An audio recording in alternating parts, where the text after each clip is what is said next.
Bien, bonjour, bonjour à toutes et à tous. Je suis très, très impressionné. Alors, je vais commencer. Je vais essayer de respecter le temps. Je vais expliquer pourquoi vous n'avez pas de PowerPoint et machin. Je sais que je vais créer de la frustration, mais c'est volontaire. D'abord, remercier bien évidemment les organisateurs de la journée d'études de m'avoir confié ce qui est une lourde tâche, celle d'ouvrir ces journées par un propos introductif ou une conférence inaugurale, donc ça m'honore autant que ça m'oblige. Alors je le dis parce que généralement cette responsabilité, elle est confiée soit à un nobelisable, soit à quelqu'un qui fait figure d'autorité dans son champ, ce qui n'est pas mon cas, ou seconde option, quelqu'un qui est proche de la fin. Et donc je pense que c'est plutôt pour ça qu'on m'a confié la lourde tâche de réaliser cette table ronde. Enfin, quand je parle de fin de l'activité professionnelle. Évidemment. Alors, Dorian l'a dit, et je reprends ma casquette de vice-président de la Société française d'histoire du sport pour dire effectivement combien, par la voix de son président Thomas Bauer, qui ne peut pas être présent, on se réjouit, notre petite société savante se réjouit effectivement de la tenue de cette manifestation scientifique qui, comme Dorian l'a dit, fait écho à celle qui s'est tenue à Liévin donc le 6 décembre 2022 et qui portait sur l'enseignement de l'EPS au XXIe siècle, ou en tout cas dans les 25 dernières années. Alors, elle l'a dit aussi, le titre qu'on avait donné à ces 2 journées d'études était, pour reprendre un titre d'un ouvrage connu, L'âge des extrêmes. Et effectivement, cette période des années 30 et des années 50, elle constitue, à notre sens, une sorte de période paradoxale dans la mesure où ce sont des années qui sont très riches et très denses pour l'histoire de l'éducation physique et sportive. Et d'ailleurs, l'acronyme EPS se généralise, en tout cas dans son usage, au cours des périodes de Vichy et du Front populaire. Et puis, comme Dorian l'a dit, cette période constitue, et là c'est le correcteur au CAPEPS qui parle, une sorte de point aveugle des copies, pour ne pas dire un impensé. Alors c'est extrêmement paradoxal dans la mesure où, et vous le savez tous et toutes, il y a une bibliographie qui est plus que conséquente, il y a tout un ensemble de travaux qui ont été menés sur ces 2 moments particuliers de l'histoire de France, que ce soit la période du Front populaire et la période de Vichy. Et ces travaux ont été conjointement menés par les contemporanéistes et les historiens des STAPS. J'ouvre une parenthèse que je vais refermer très très vite. Je rappelle cette belle phrase de Jean-François Sirinelli s'agissant de l'histoire du sport. C'est une histoire qui est en copropriété. Et j'insiste là-dessus dès le départ pour que chacun comprenne que ce que je vais appeler les guerres picrocolines n'ont plus de sens et n'ont plus lieu d'être. Chacun ici est complètement légitime pour dire ce qu'il a à dire sur les périodes.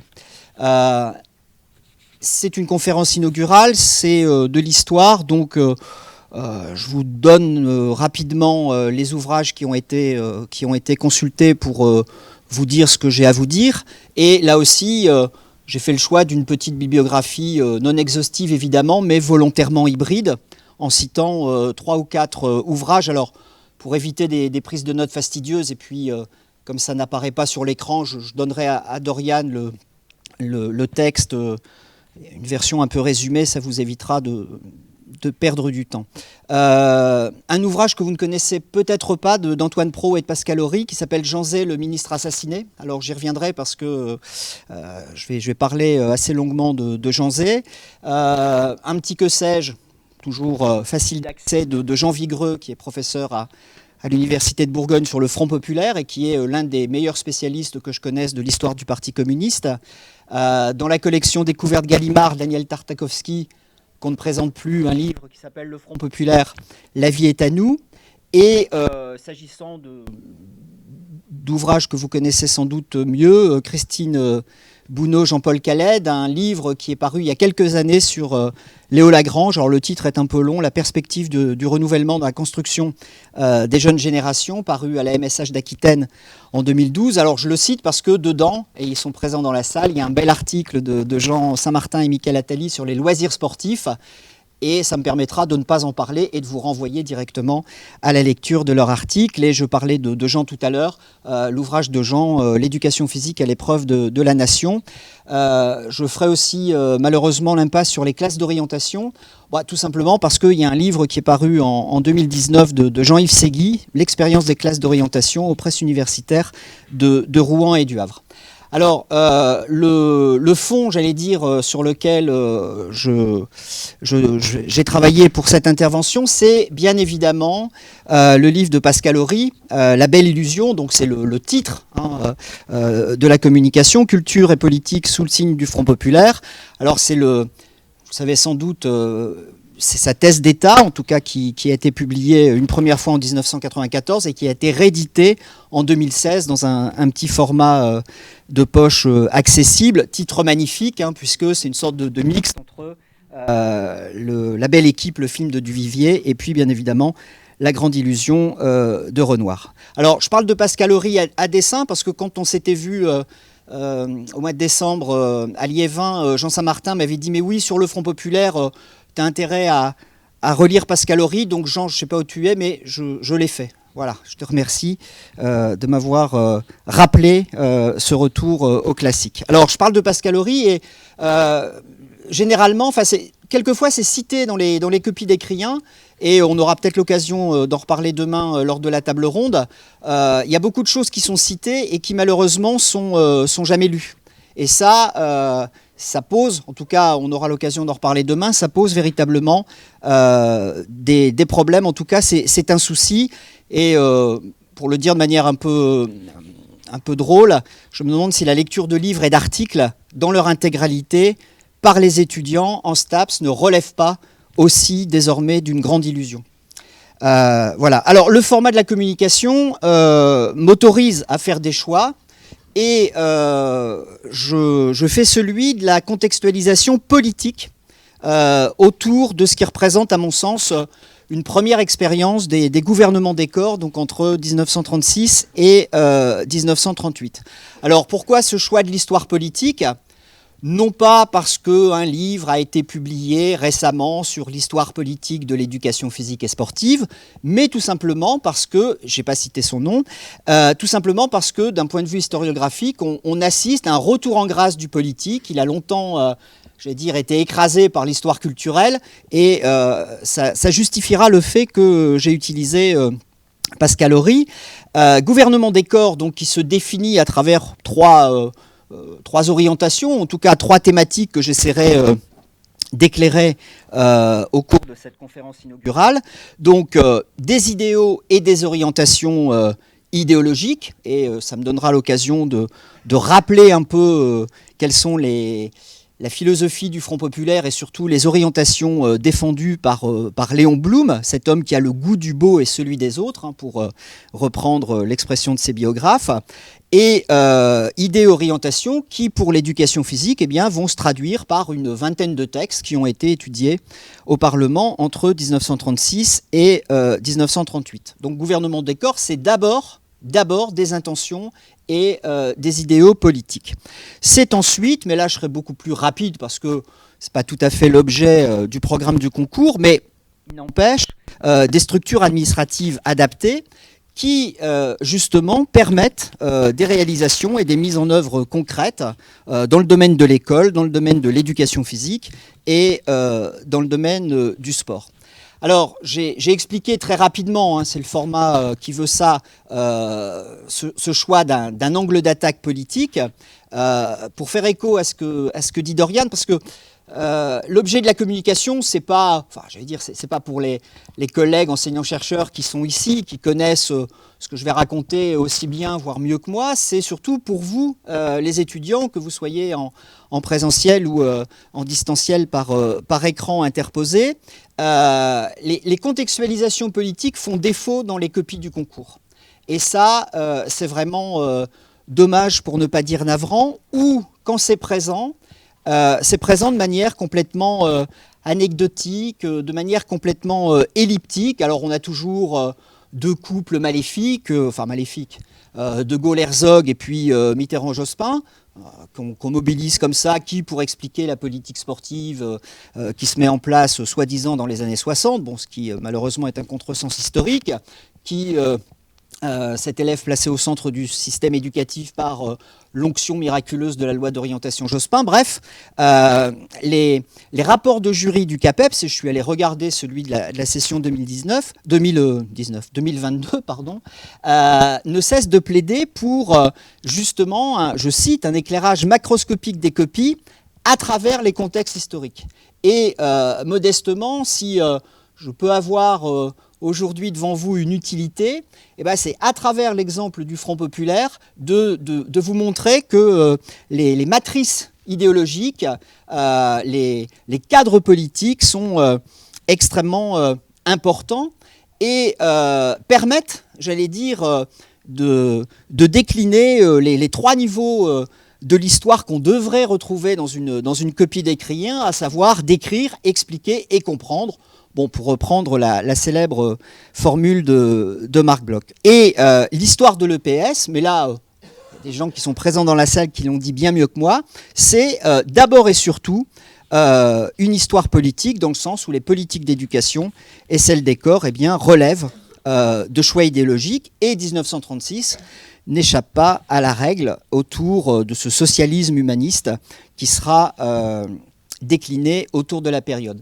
Et dernier point avant de vous présenter rapidement le plan, le livre de Pascal Horry, il est souvent lu comme un livre d'histoire culturelle, et en le relisant pendant les vacances de Noël, je me suis rendu compte que c'était aussi un beau livre d'histoire politique, et c'est pour ça que j'ai choisi effectivement de vous en parler cet après-midi.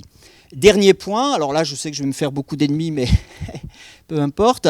Le but du jeu, c'est aussi de sortir de ce que j'appelle, alors je trouvais cette expression-là, elle vaut ce qu'elle vaut, mais la parthénogénèse de l'histoire de l'EPS. Alors ça veut dire quoi? Je traduis, moi qui ne suis pas issu des sciences de la vie, Dieu m'en garde, il faut arrêter de penser que l'histoire de l'éducation physique se suffit à elle-même, et que cette éducation physique, par une sorte de phénomène de reproduction naturelle, évolue dans un écosystème qui est le sien. Je veux dire, si vous croyez ça, eh ben vous croyez ça. Enfin, je veux dire, c'est pas... j'ai du mal à l'expliquer parce que ça n'a aucun sens. Et voilà, je vais essayer de vous montrer que cette sorte de lecture complètement endogamique et endogène de l'éducation physique n'a pas de sens. Alors, un plan en trois parties, évidemment, de manière très, très classique. Trois parties qui vont être d'importance inégale. D'abord, dans une première partie, situer l'idéal de la démocratisation de l'école et des pratiques culturelles dans leur environnement politique. Alors, s'agissant effectivement des idées et des idéaux, je pense que cette conjugaison des deux, c'est sans doute la marque de fabrique du Front populaire. Dans une deuxième partie, j'évoquerai rapidement la manière dont cet idéal démocratique se décline au travers la philosophie et les ambitions du plan Z. Alors le plan Z, c'est le plan Jean Zay, la réforme en faveur de l'éducation, qui n'aboutira jamais, d'où sans doute un petit peu comme le plan Langevin-Wallon, sa dimension quasi sacrale.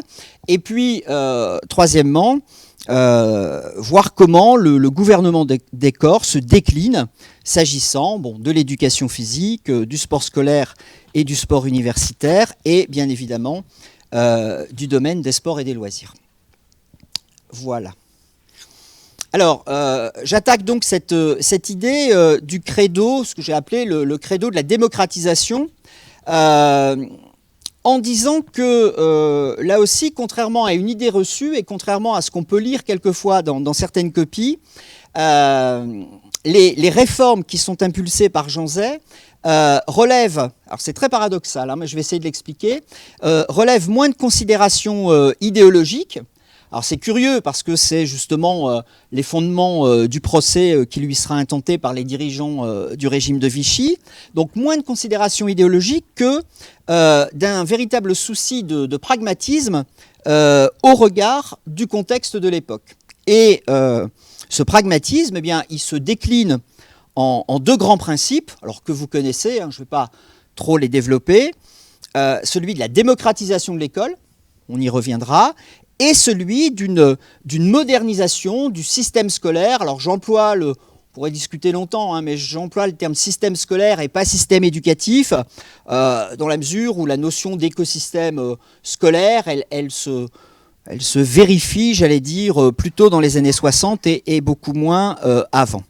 Alors, ce que dit Pascal Horry de ça, c'est que, pour autant, cette volonté réformatrice, alors même si elle est très, très pragmatique et elle s'ancre dans les contingences de la période, elle possède une dimension politique indéniable, mais cette dimension politique indéniable, elle ne se traduit pas par une révolution du cadre de l'institution scolaire.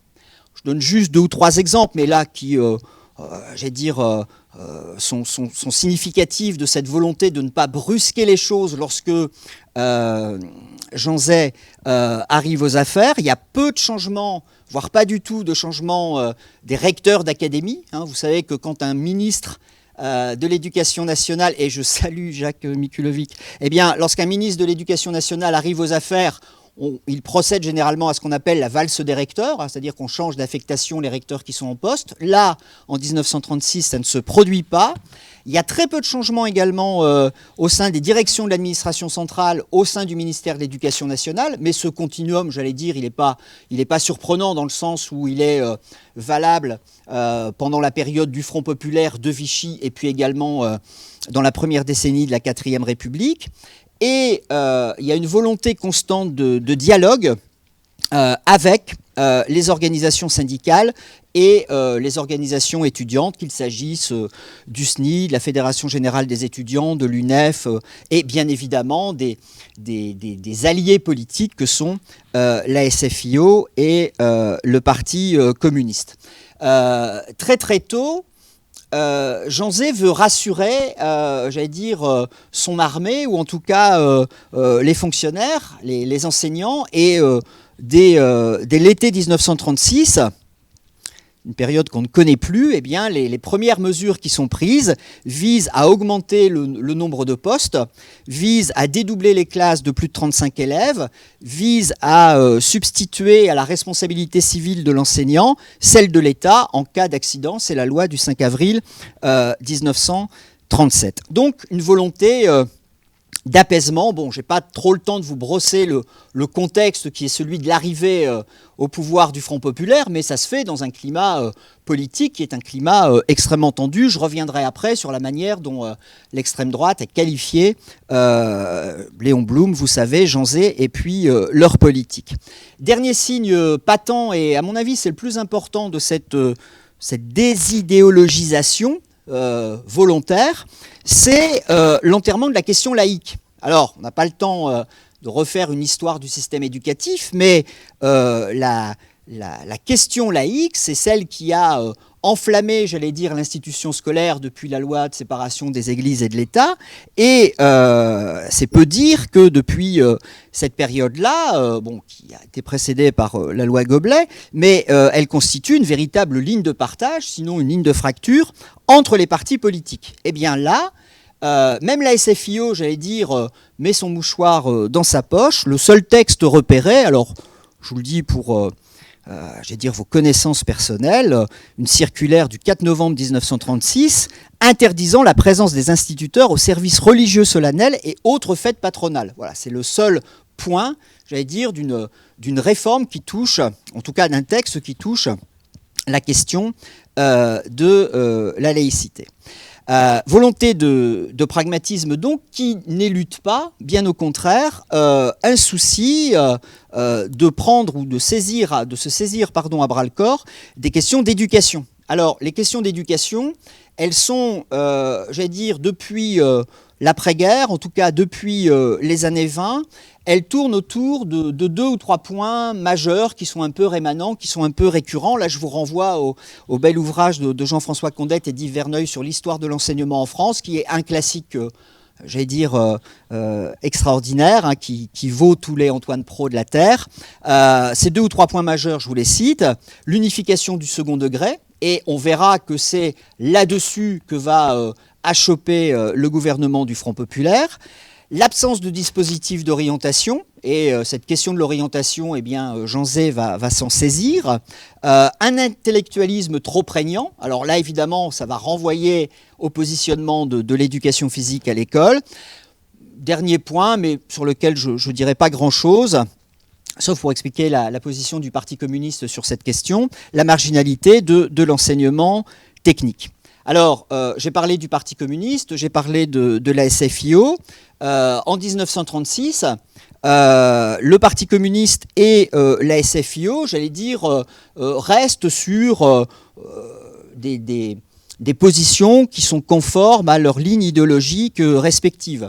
Pour le dire vite, parce qu'on n'a pas de temps, c'est la question sociale qui, évidemment, domine le discours chez les communistes, à savoir l'augmentation des bourses d'études, les allocations d'études, la question de la gratuité des études. Pour la SFIO, et j'en parlais à l'instant s'agissant de la laïcité, il y a une sorte de renoncement à la nationalisation de l'enseignement. Le credo qui est celui de la SFIO dans les années 30, c'est de dénoncer, alors à bas bruit, la militarisation de l'école dans certains contenus de programme, et notamment s'agissant de l'articulation qui existe entre l'éducation physique et la préparation militaire. Mais là, je vous renvoie à la lecture de Jean Saint-Martin. La SFIO renonce également à une disposition qu'elle avait portée dans les années 20, celle d'une scolarité obligatoire jusqu'à 16 ans, qui avait été porté par le comité de liaison des jeunes du Front populaire, et le débat se cristallise un petit peu, là aussi pour des raisons très, très pragmatiques, autour d'une scolarité qui serait étendue jusqu'à 15 ans, qui correspond à la fin de la scolarité dans les écoles moyennes. Sur la SFIO, je n'ai pas le temps de développer, elle s'inspire très largement, alors certains connaissent l'existence de cet ouvrage, un livre phare de Pierre Ury qui s'appelle « La réforme de l'enseignement », qui date de 1932. Et c'est d'ailleurs le titre qui sera repris par l'éditeur de la conférence donnée par Jean Zay en novembre 1937. Les deux thèses de Pierre Ury, ou en tout cas les deux points majeurs qu'il évoque, c'est le passage de tous les enfants par la classe d'orientation, on y reviendra après, et bien évidemment l'unification du second degré. Alors, s'agissant des acteurs eux-mêmes, hein, c'est-à-dire Léon Blum et Jean Zay, leurs écrits témoignent d'orientations qui ont déjà été exprimées et qu'on retrouve dans deux ouvrages. Alors, j'ai pas le temps, malheureusement, de vous citer la totalité des extraits. Je vous montre les livres. Je ne sais pas si les étudiants à Angers savent, les miens ne savent pas, hein, ce qu'est un livre. Voilà, c'est ça. Voilà, c'est assez bizarre, vous voyez, ça s'appelle un livre. Bon, plaisanterie mise à part, celui-là, donc Léon Blum, pour être socialiste, François Hollande, si tu nous regardes, donc pour être socialiste, alors qui est effectivement un petit ouvrage qui a été réédité, enfin qui a été écrit en 1919 et qui a été réédité en 1972 dans le volume 3 des œuvres complètes de Léon Blum, et qui situe effectivement sa pensée en matière d'éducation. Pardon, sa pensée en matière d'éducation. Alors, je n'ai pas le temps, j'avais listé la totalité des citations. Simplement une chose, dire que Léon Blum, dans ses réflexions sur l'école, s'inscrit dans l'affiliation des idéaux révolutionnaires de Condorcet et de Lepelletier de Saint-Fargeau. C'est-à-dire qu'il y a cette idée d'une... Alors je le dis en faisant des gros anachronismes, hein, vous me pardonnez, mais il y a cette idée de sortir du déterminisme social et de faire en sorte effectivement que le destin des enfants soit gouverné, non pas par cette origine sociale, mais par des considérations méritocratiques. Je cite simplement un tout petit extrait.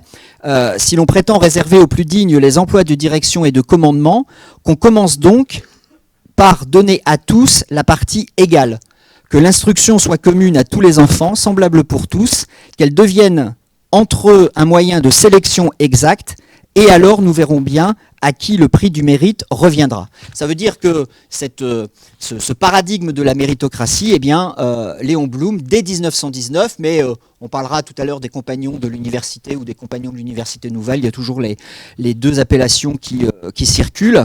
Eh bien, Léon Blum fait sienne ses propositions. Jean Zay, alors je montre un autre livre, Souvenirs et solitude, c'est un livre magnifique qui est en fait, qui sont ses écrits de captivité. Hein, il a été emprisonné entre 40 et 44 avant qu'il ne soit assassiné par la milice après un simulacre de procès. Et il raconte au quotidien, quasiment jour par jour, en tout cas il écrit tous les jours des petits extraits, des petits textes, où il revient effectivement sur l'expérience qui a été la sienne lorsqu'il était aux affaires. Alors là aussi, par raison d'économie de temps, je ne vous lis pas la totalité des citations. Il y a tout un ensemble de réflexions sur la politique en matière de sport et de loisirs, sur l'orientation, sur la réforme de l'enseignement, sur les instructions de 1937 qu'il considère comme étant le testament d'un humanisme libéral où s'exprime, avec les mises au point exigées par les temps nouveaux, la culture traditionnelle et l'esprit même de la France, le sens de sa mission. Enfin, il y a des pages qui sont extrêmement magnifiques et bouleversantes. Au final, donc une vingtaine de pages, quand on associe les deux ouvrages, où on a le substrat idéologique, si vous voulez, de la pensée de Jean Zay et de Léo Lagrange. À cette couche pédagogique, beau lapsus, j'y viens, à cette couche idéologique, il faut rajouter justement, c'est de ça dont je souhaite vous parler en fin de première partie, une autre strate qui est une strate pédagogique. Et là aussi, on ne comprend rien à la réforme de l'enseignement mise en œuvre par le Front populaire si on n'associe pas les deux. Si on déconnecte le politique du pédagogique, on a du mal à comprendre le sens qui a été celui des acteurs. Donc, rôle efficace de lobbying, on va le dire comme ça, des associations et des organismes de réflexion, que ce soit la coopérative de l'enseignement laïque. Alors derrière ce terme, c'est bien évidemment pour le premier degré toute l'œuvre de Célestin Freinet, l'Office central de coopération à l'école qui, là aussi, contribue à la promotion des méthodes actives, une revue qui s'appelle l'Information pédagogique et qui, dès 1937, prône la généralisation des méthodes actives et l'introduction. Alors là, on est en 36, mais ça va vous parler. L'introduction du contrôle continu en lieu et place des tests traditionnels, le groupe français de l'éducation nouvelle. Tout ça, on cite souvent dans les copies le congrès d'Amiens à propos de mai 68. Il y a un congrès extrêmement important en mai 1936 qui est le congrès du Havre, présidé par Albert Châtelet, qui est à l'époque recteur d'académie. Le recteur de l'Académie de Lille, et qui effectivement va mettre en musique, j'allais dire, ses réflexions pédagogiques, bref, une effervescence pédagogique qui va accompagner la frénésie législative que l'on peut observer au cours de la période. Alors là aussi, pour respecter le temps imparti, je me suis amusé... on a les plaisirs qu'on peut, mais à regarder sur le site Deménique que vous connaissez, toutes les occurrences, les textes de loi, les projets de loi, les décrets, les circulaires, etc. Sur la période 36-38, on a 17 propositions de textes, en tout cas 17 occasions de débattre au Parlement de la reconstruction de l'école, de l'éducation physique, etc. etc. Je ne rentre pas dans le détail, là aussi je vous donnerai... En tout cas, je transmettrai à Doriane et Étienne l'intégralité des textes. Alors, dans une deuxième partie rapide, celle-là, quelques mots sur la philosophie et les ambitions du plan Z. Hein, c'est comme ça que Pascal Horry l'appelle, hein, donc je me permets d'employer l'expression. Plan Z, plan Jean Zay, qui est qualifié de... Bon, là, je pense qu'il est un peu enthousiaste, Pascal, de grandes pensées et de grands projets. Les lieux de diffusion sont des lieux connus, les instances administratives et politiques classiques.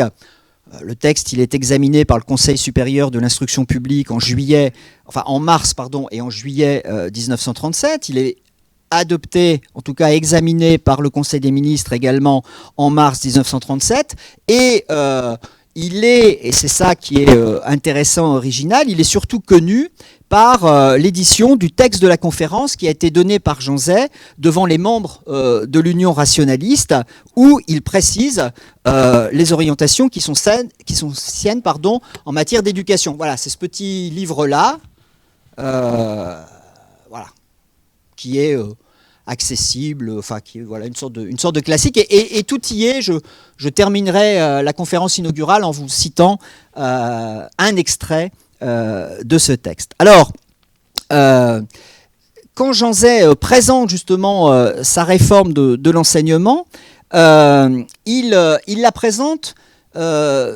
en tenant compte du temps court du long terme, du temps long et du temps court. Alors, je cite là un extrait, il dit « Nous sommes à une heure où notre pays peut encore pardonner l'erreur, mais où il ne peut plus pardonner l'inaction. Il est urgent, effectivement, d'agir. Et comme Léon Blum l'a fait Pour être socialiste, il s'inscrit, pas le temps non plus, mais il s'inscrit dans l'héritage de ses prédécesseurs en matière de démocratisation de l'école républicaine.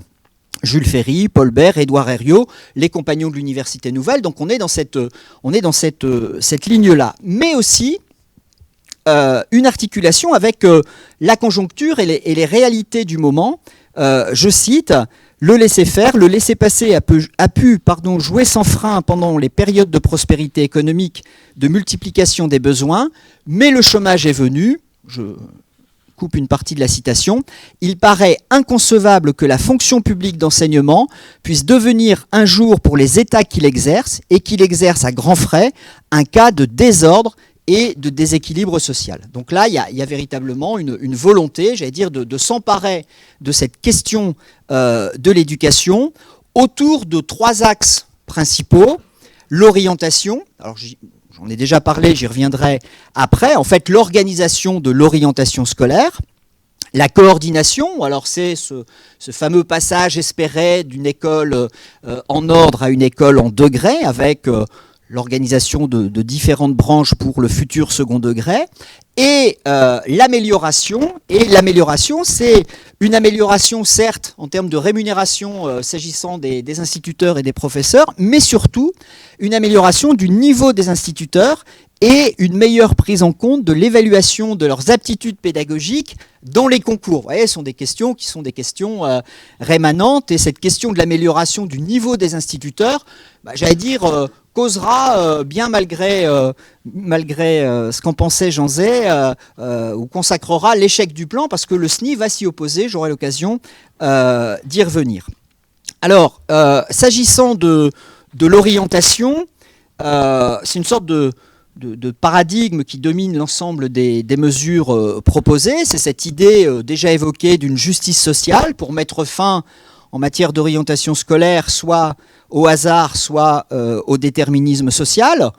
Je cite, il s'agit de donner à tous l'accès à la culture en la distribuant selon les aptitudes intellectuelles. Alors on retrouve là des choses qu'on lira au moment du plan Langevin-Vallon, et on a une lecture très, très personnaliste, j'allais dire, de cette question de l'orientation qui renvoie à la philosophie et aux thèses d'Emmanuel Mounier. Alors ceux qui connaissent et qui ont lu Emmanuel Mounier et qui sont des adeptes du personnalisme communautaire savent de quoi je parle. Mounier, c'est un auteur dont on n'a pas nécessairement connaissance et qui est extrêmement important s'agissant des questions d'éducation dans les années 30. Donc il s'agit finalement de rendre cette orientation ou de la renseigner de manière objective. Et un autre point de la réforme qu'on connaît peu, c'est cette volonté de doter l'institution scolaire de ce qu'on pourrait appeler des appareils docimologiques, en créant tout un ensemble d'instances qui vont quantifier, qualifier les dispositifs d'orientation. bureau universitaire de statistique qui existe depuis 1932, eh bien, est repris, j'allais dire, et modernisé. Les centres régionaux, justement, de ce bureau universitaire de statistique se mettent en place à partir de 1936, et en décembre 1936 se crée le Centre national de documentation pédagogique, hein, le CNDP qu'on connaît, enfin, dans d'autres formes aujourd'hui, mais qui est créé et qui remplace le vieux musée pédagogique qui avait été créé en 1879 par Jules Ferry. Alors, toutes choses étant égales par ailleurs, il s'agit en fait au plan scolaire de faire coïncider une sorte de loi de l'offre et de la demande pour ce qui relève de l'ensemble des catégories professionnelles, notamment les catégories manuelles, avec par exemple les activités de l'Institut national de l'orientation professionnelle. S'agissant de la rénovation, je ne développe pas là non plus, faute de temps.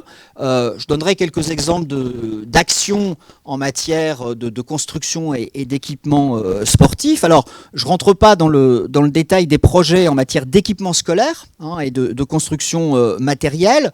On ne va pas se livrer à des querelles jésuitiques s'agissant des budgets, hein, puisqu'il y a des sommes qui sont effectivement annoncées et qui sont inscrites dans les budgets du 1er juin 1936, mais après, chacun le sait, il y a des écarts qui doivent être constatés entre les sommes réellement budgétées, engagés et les réalisations. Donc il y a tout un ensemble d'écarts qui effectivement sont relativement importants. Il y a un point particulier s'agissant des politiques de rénovation qui concerne peu ou prou l'éducation physique, c'est ce qu'on pourrait appeler très rapidement une politique sociale de l'aération. Alors, politique sociale de l'aération, qu'est-ce que ça veut dire? Ça renvoie tout simplement au plan et au projet de modernisation des équipements sur le modèle des écoles de plein air. Hein, cette thématique du plein air, bon, vous la connaissez, il y a des spécialistes dans la salle, avec tout un ensemble de projets, et là, pour le coup, de réalisation, de classes, effectivement, qui vont laisser une libre aération du soleil, de l'air, à travers les bâtiments et les équipements. Notamment, là j'ai appris ça en relisant Pascal Horry, dans les villes de la banlieue parisienne, Argenteuil, Maisons-Alfort, Villejuif, Suresnes, Vanves, ville qui est connue pour l'éducation physique, c'est-à-dire cette ceinture rouge, hein, qu'on connaît. Et là aussi, il y a un vrai chantier à mener autour de monographies et des municipalités communistes et de l'action qu'elles ont menée en matière de construction et d'aménagement d'écoles primaires, d'écoles élémentaires et d'autres équipements. Je termine cette deuxième partie par une citation de Jean Zay. « Nous voulons une école aimante et gaie avec de larges baies ouvertes sur le ciel. » Alors, j'en viens maintenant dans une troisième partie. Je change de diapo. Avec justement le gouvernement des corps, s'agissant de l'éducation physique et des sports. Alors, ce sont des éléments qui sont connus, donc je ne vais pas trop développer, essayer de revenir sur les traits saillants de ces orientations. Alors, je reprends en propos liminaire l'expression de Pascal Horry à propos de la situation de l'éducation physique en 1936. Pascal Horry, alors après ça peut quand même se discuter, dit que l'éducation physique a atteint son plus bas niveau de respectabilité, décidément, en 1936. Vous voyez, la phrase elle est assez dure, mais on en discutera sans doute, a atteint son plus bas niveau de respectabilité en 1936. Alors, les explications qu'il cite, là aussi, il y a matière à débat. Bon, évidemment, quelque chose qui est un peu structurel, cette sorte d'école républicaine qui, depuis sa fondation première, a privilégié l'intellectualisme, celui-là même qui sera dénoncé par Vichy, avec, alors là, pour le coup, c'est vrai, bloc central des sciences et des lettres, hein, cette sorte de bloc inamovible contre lequel Jean Zay va se casser les dents, avec le lobby efficace de la Société des agrégés. Deuxième élément à prendre en compte, la fin du volontarisme patriotique des années 20 qui avait effectivement donné à l'éducation physique un rôle éminent en matière de redressement de la race française. Alors ce volontarisme patriotique, il doit aussi se lire dans les années 30 avec un antimilitarisme, j'allais dire, qui est résurgent et qui accompagne évidemment la montée des périls. Et donc, il revient au trio que vous connaissez, Henri Sellier, Pierre Desarnaud et Léo Lagrange, il leur revient finalement une double mission.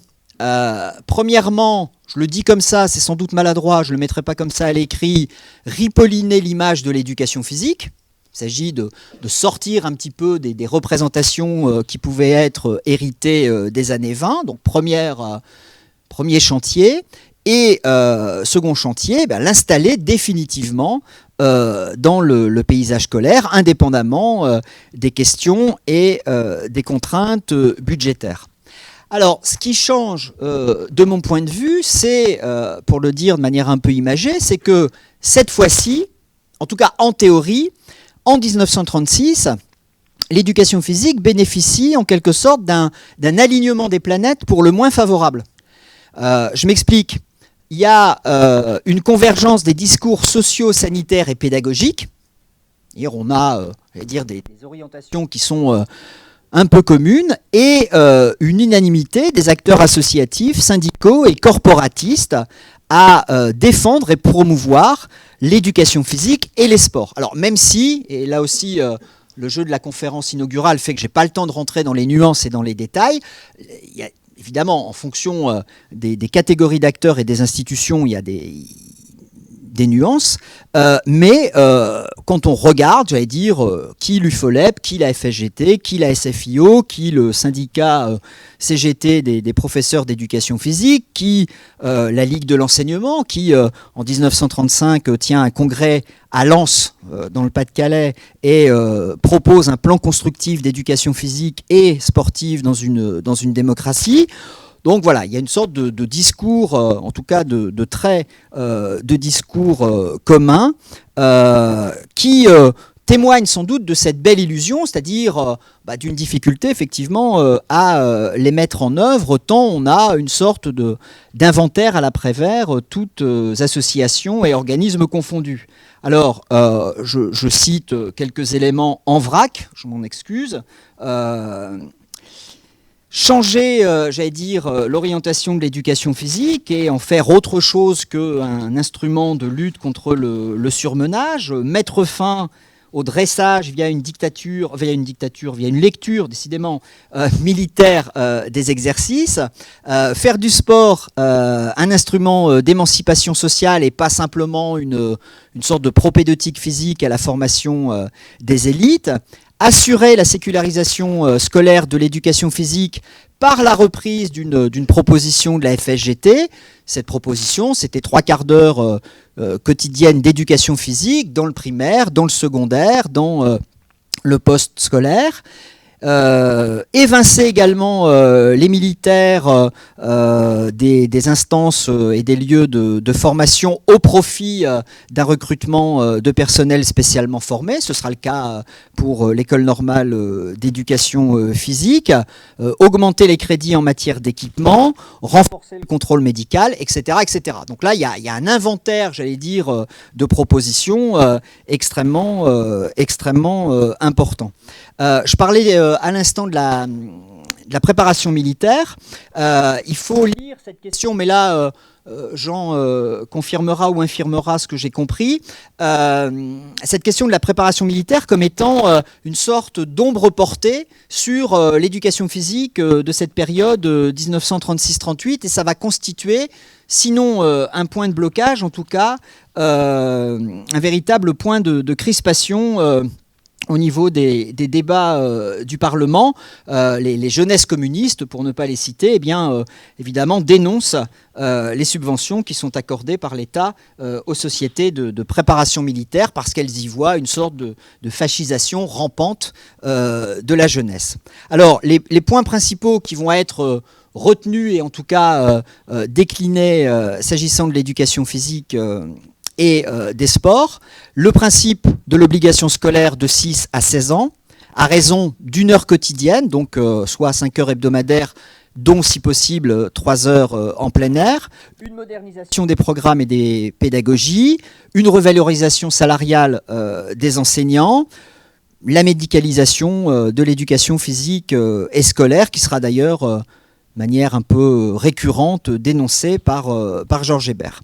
Ce que dit Pascal Horry de ce florilège de mesures et de dispositions, c'est que il constitue, ou elle constitue, je cite, à la possibilité désormais d'une réelle assimilation du prof de gym à la communauté éducative. Alors, on sait ce qu'il adviendra de ces propositions, hein, puisque vous savez qu'à partir des bilans qui ont été réalisés dans les expérimentations menées dans 3 départements, 3 départements qui n'ont pas été évidemment choisis au hasard, le département de l'Aude, du Loiret et de la Meurthe-et-Moselle, si l'expérimentation, elle est étendue en 37 à 29, puis à 40 départements en 1938. L'enquête menée par Barthélemy et Évêque et publiée en 1938 dans les cahiers de pédagogie moderne montre que les résultats sont mitigés. Mitigés parce que les réalisations, notamment en matière d'équipement, sont effectives dans les grandes agglomérations, dans les grandes villes, mais beaucoup moins dans les villes moyennes et encore moins dans les zones rurales. S'agissant du sport scolaire et universitaire, je vais vite. L'épicentre des propositions, je vais vite parce qu'il y a plein de choses et plein d'articles qui ont été déjà écrits là-dessus. Évidemment, l'épicentre des propositions et des réformes en ce domaine, c'est le brevet sportif populaire. Alors là aussi, c'est peu dire qu'il a laissé une trace mythique dans la conscience sociale. Bon, c'est évidemment, on lit là l'influence déterminante de la FSGT, hein, puisqu'elle reprend à son compte un brevet inspiré de la Fédération sportive du travail et destiné, je cite, à la lutte de la classe prolétarienne, qui a connu, un échec relatif, mais en mars 1937, Léo Lagrange remet au président de la République, Albert Lebrun, un rapport qui plaide en faveur de la démocratisation et de l'instauration du brevet sportif populaire, également contesté, critiqué par Georges Hébert au regard de la trop grande facilité du barème des épreuves. Une citation que vous connaissez tous de Léo Lagrange: le brevet sportif populaire n'a pas pour but de créer des champions, mais simplement de provoquer dans les masses de la jeunesse un mouvement vers l'éducation physique et l'éducation sportive. Et donc il faut bien lire le brevet sportif populaire comme autre chose que son titre premier. C'est bien un indicateur de l'état physiologique d'une classe d'âge à un instant T, plutôt que comme un instrument de propagande en faveur de l'exercice scolaire et post-scolaire. Alors, en 5 minutes ou 3 minutes, quelques mots sur les sports et les loisirs, hein, qui constituent l'autre étage de la fusée. Je vous renvoie évidemment aux ouvrages qui ont été cités en introduction, en disant que là aussi, la politique qui est menée par Léo Lagrange, elle témoigne d'un souci du bien commun. Pour reprendre le titre de la fresque de Jules Romain, sont des hommes de bonne volonté qui s'intéressent effectivement à la question du sport et des loisirs, que ce soit Édouard Doléan, qui est le chef de cabinet de Léo Lagrange, que ce soit Raymond Sirou, que ce soit Arnold Bontemps, ou encore Madeleine Lagrange. On dira tout à l'heure un mot de son rôle de chargé de mission au sein du cabinet, qui va œuvrer pour l'organisation des congés payés.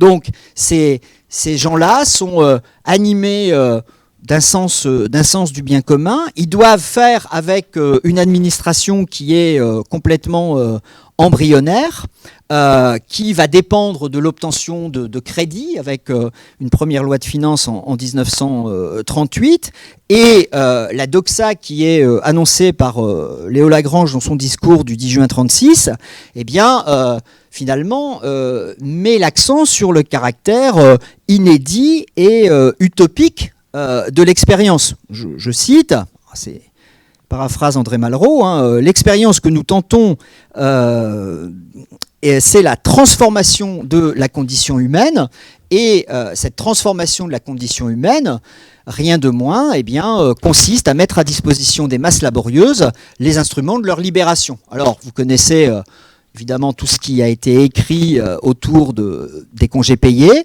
mais les loisirs culturels, les loisirs sportifs, les loisirs touristiques, eh bien, vont être les trois axes de développement de cette politique de gouvernement des corps. Et l'autre point, évidemment, mais là je ne développe pas davantage, c'est de proposer une alternative démocratique aux politiques qui sont déployées dans les régimes autoritaires et totalitaires à la même période. Alors, ces orientations politiques en matière de sport et de loisirs, eh bien, elles prennent leurs sources ou elles inscrivent leurs pas dans ce qu'en disent déjà les partis, les associations et les syndicats de gauche. Je parlais de la Ligue de l'enseignement tout à l'heure, la CGT, hein, qui dit en 1937 « Le loisir a littéralement fait irruption dans la vie quotidienne du peuple français ». La SFIO, il faudrait là aussi passer du temps à relire les écrits de Pierre Marie et les brochures qu'il édite en 1934 pour la santé du sédentaire, pour le sport ouvrier. Parti communiste qui fait sienne les propositions de la FSGT autour d'un slogan. Hein, le slogan, c'est le milliard pour les sports.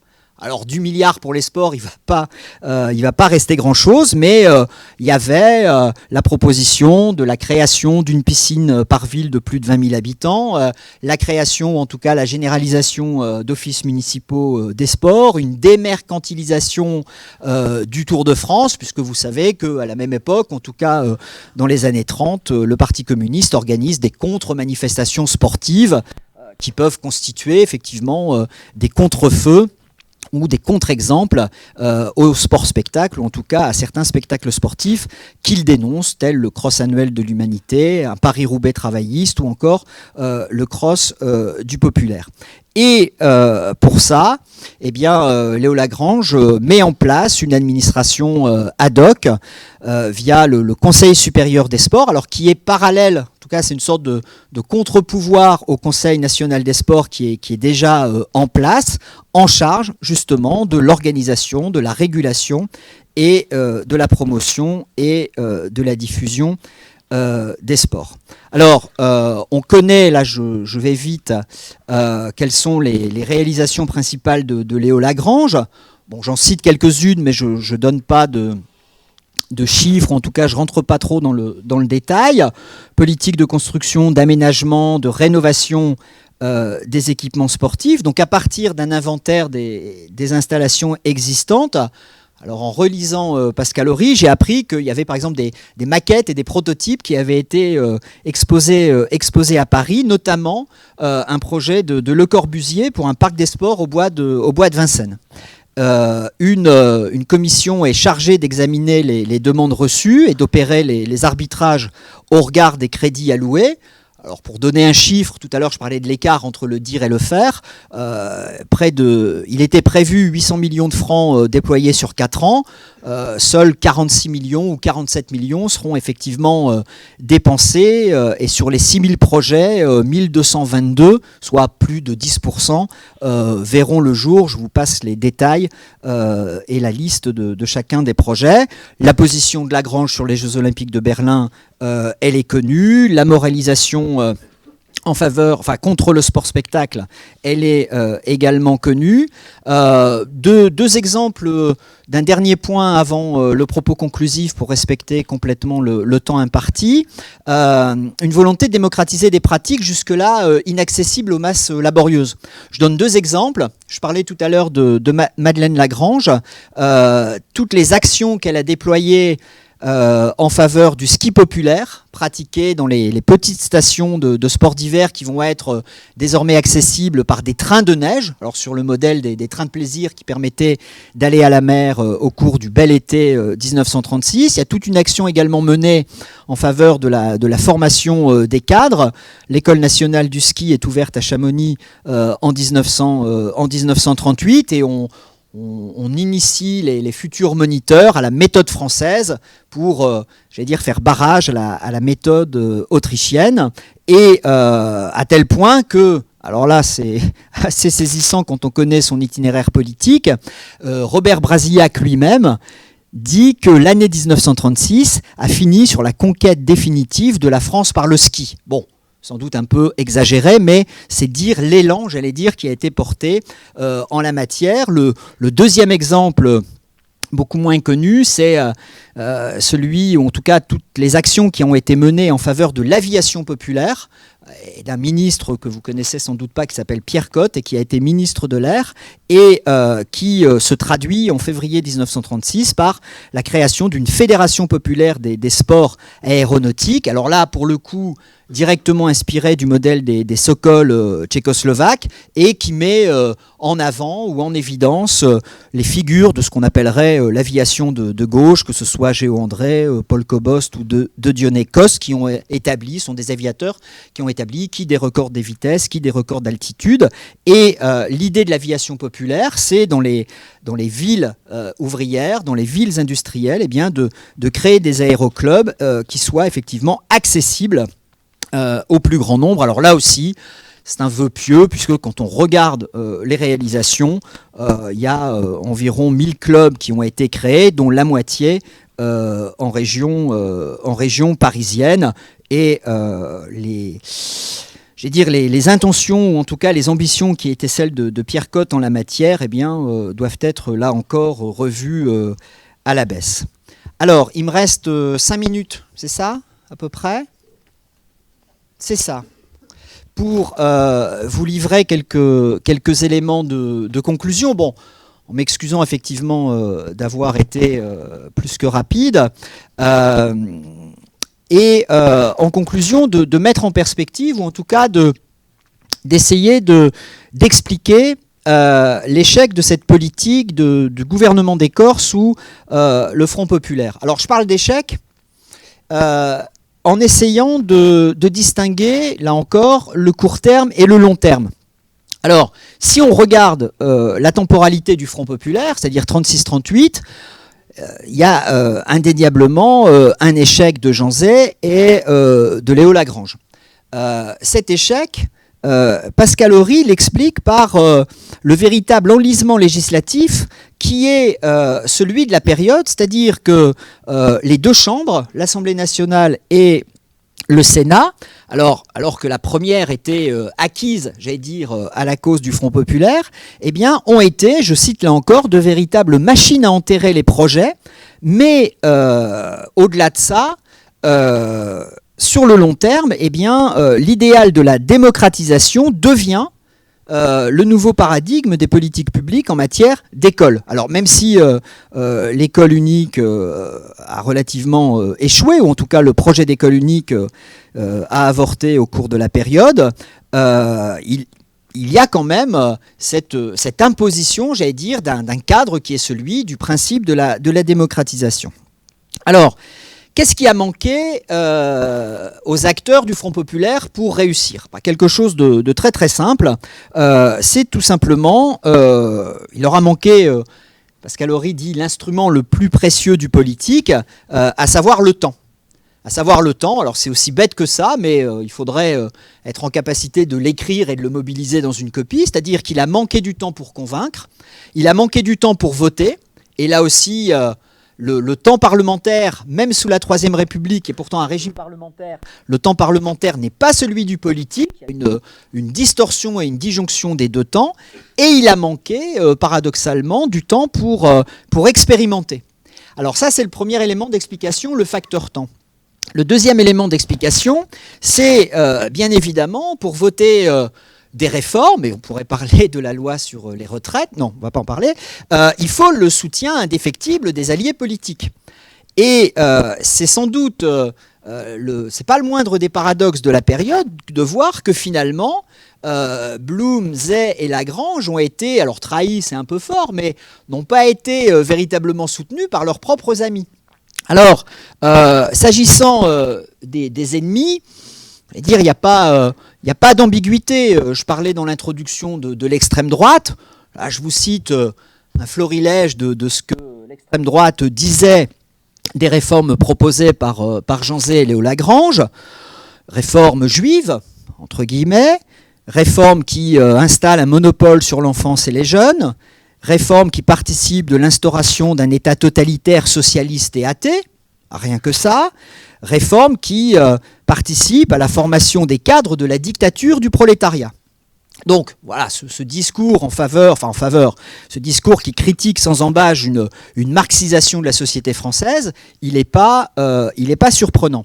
Alors il n'est pas surprenant, même si quand on regarde les débats parlementaires, alors là je parlais d'extrême droite, mais dans l'univers feutré des commissions, une partie de la droite parlementaire est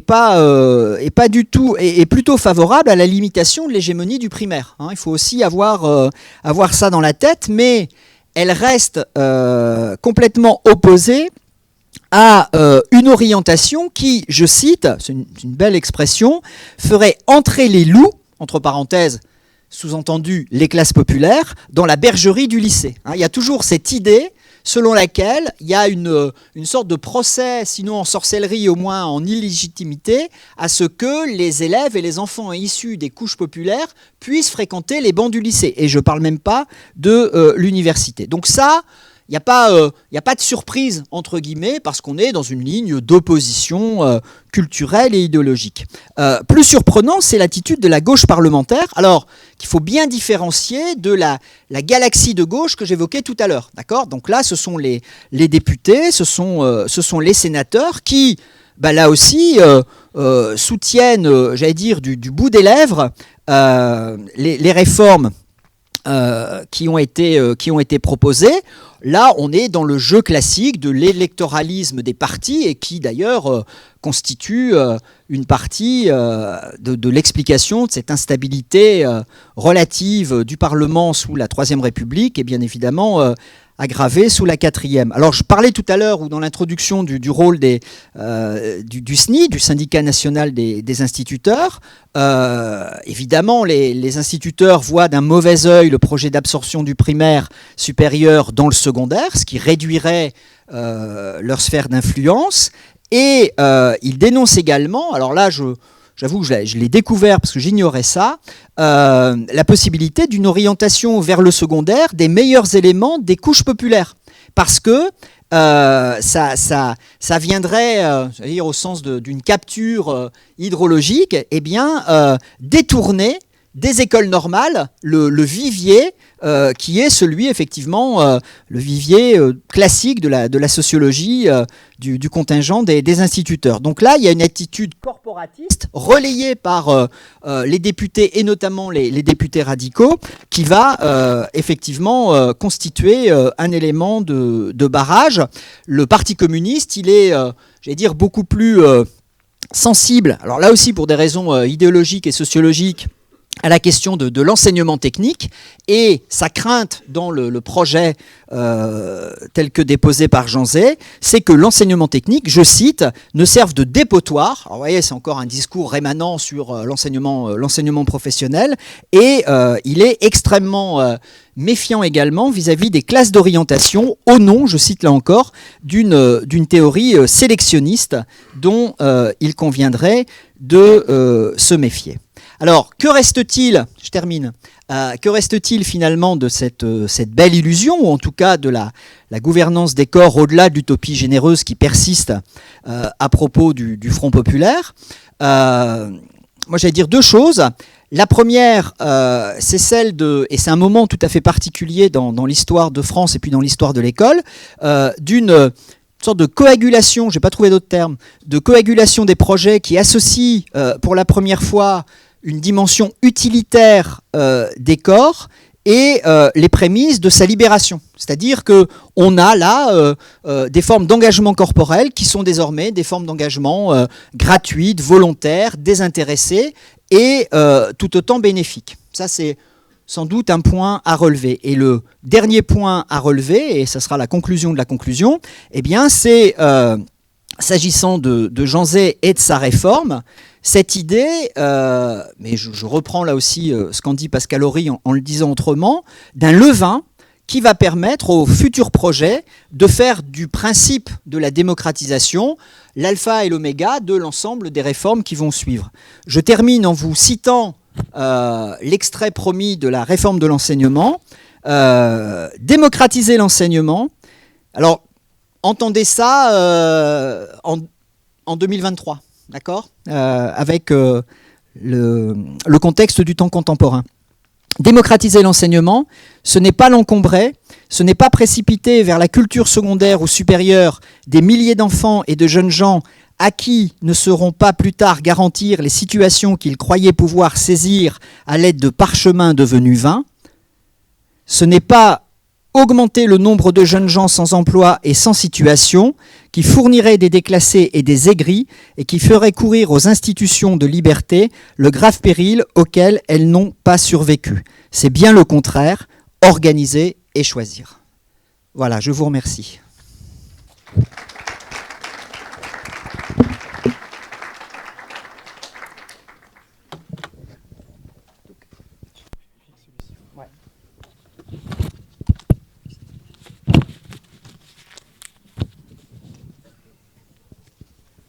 Bien. Merci beaucoup Olivier pour cette très belle présentation. On va avoir à peu près 10 minutes de questions pour ceux qui en ont, de manière à ce qu'on puisse interagir avec Olivier Chauveau. Est-ce qu'il y en a qui souhaitent poser des questions? Très bien, merci. Nickel.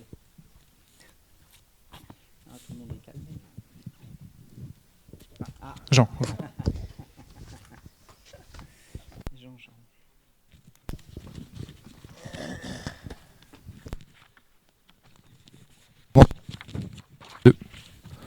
Ça marche ou pas? Oui.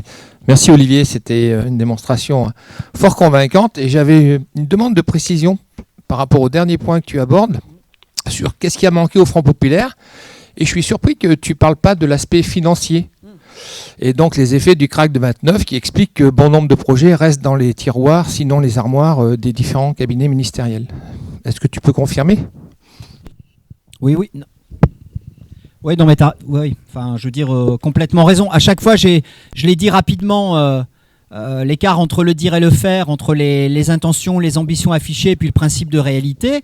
La réalité, elle est effectivement celle de contraintes financières drastiques qui font que de toute façon, tous les budgets qui sont adoptés en première lecture sont automatiquement revus à la baisse, tous secteurs confondus. Hein. Bien sûr, Jean, tu as complètement raison.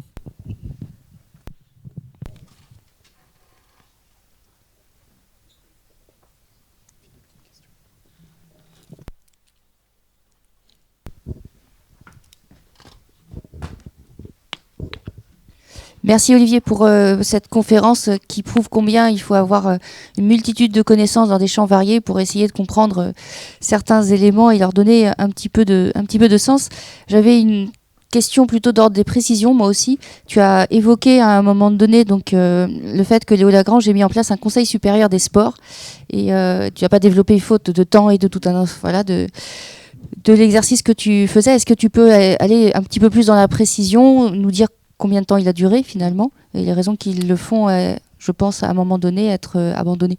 Ouais, alors de mémoire, sans regarder mes notes, 37-38, D'accord. Et en fait, j'avais écrit, mais j'ai pas eu le temps de le dire.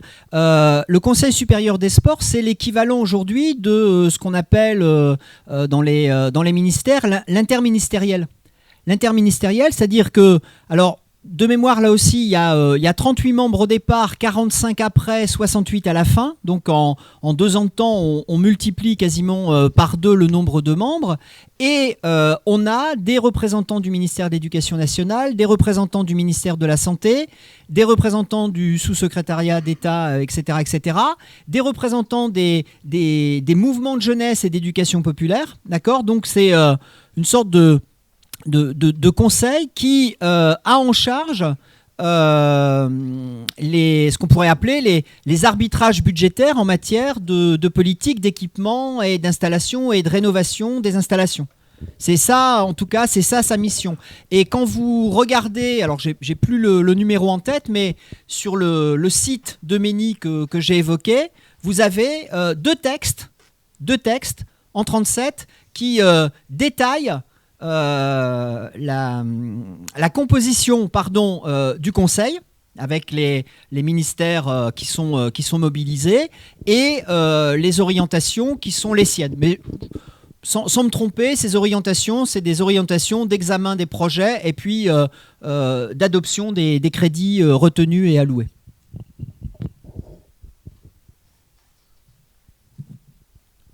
Moi, j'ai une dernière petite question peut-être, d'un point de vue un peu plus international. Je voulais savoir si les différents membres du Front populaire que tu évoques ont un lien plus ou moins fort avec les Olympiades populaires de Barcelone. Il me semble que Léo Lagrange s'en approche du moins un petit peu. Est-ce que tu as des toutes petites précisions peut-être là-dessus ? Non. Merci. Non, mais je suis désolé. À part ce que tu dis et ce que j'en sais, ce que j'ai pas développé sur l'attribution de crédit au jeu de Barcelone et puis leur échec, j'ai rien de plus. Et je m'en excuse. Peut-être qu'il n'y a rien de plus à dire. Voilà, j'ai rien de plus à dire. Okay. Est-ce qu'il y a des dernières questions ? Merci Olivier pour la clarté de ton propos. Et je voulais poursuivre sur, peut-être que tu développes sur l'idée que la réforme de Jean Zay, elle part aussi d'une volonté, enfin d'une démarche très démocratique dans son expression, une démarche d'expérimentation avant tout et de faire adhérer au projet. Donc ça prend du temps. C'est pas une réforme qu'on impose par en haut en disant voilà on va mettre telle ou telle mesure. C'est une réforme en fait qui vient d'en bas en quelque sorte. On s'efforce de faire adhérer. Donc un esprit bien particulier. Alors est-ce que tu pourrais peut-être développer un peu sur ce point ? Merci. Alors, comment le dire simplement ? D'abord, j'ai oublié de dire quelque chose. La réforme de Jean Zay, elle est enterrée officiellement en juin 1939. D'accord ? Donc ça veut dire que entre le moment où il l'annonce dans les instances ministérielles et puis lors de sa fameuse conférence, elle continue, j'allais dire, à filer dans les débats du Parlement et en 1939 on arrête d'en parler. Pour reprendre ce que j'ai dit de manière beaucoup trop rapide, en fait quand tu dis, et tu as raison, hein, c'est une réforme qui se lie à deux niveaux, c'est-à-dire qu'elle est idéologiquement pensée par le politique, mais elle s'inspire également du terreau qui est celui des mouvements de jeunesse et d'éducation populaire, par exemple. C'est-à-dire qu'il y a une très grande sensibilité à entendre ce qui se fait. Alors, il y a tout... Enfin, là aussi, il faut me laisser l'après-midi. Non, ils n'en peuvent plus déjà. Mais il y a tout un discours sur les expériences qui sont menées au sein des clubs sportifs, par exemple. Et ce qui est complètement, à mon avis, nouveau, c'est d'aller chercher ce qui se vit dans le quotidien des clubs, en matière d'organisation, en matière de proposition d'activités, en matière de gestion des équipements, de mutualisation, etc., etc., et d'essayer d'en retirer des considérations générales pour en faire un projet de loi. En tout cas, alors moins s'agissant de l'éducation physique, mais s'agissant du sport et des loisirs, là c'est très vrai. En tout cas, quand on regarde les débats parlementaires, on prend toujours des exemples, entre guillemets, de la France d'en bas, pour éclairer le propos et pour justifier du caractère, comment je vais dire, cohérent. Il y a un mot que j'ai oublié de dire et ça me paraît le mot le plus important. Après, on pense qu'on veut du Front populaire, hein, c'est pas le problème. Mais la politique qui est menée, elle est cohérente. On peut la contester, on peut la discuter, on peut considérer qu'elle est insuffisante, etc. etc. Cette cohérence interne, je pense qu'il faudrait être vraiment de mauvaise foi et un piètre historien que de la contester. Merci.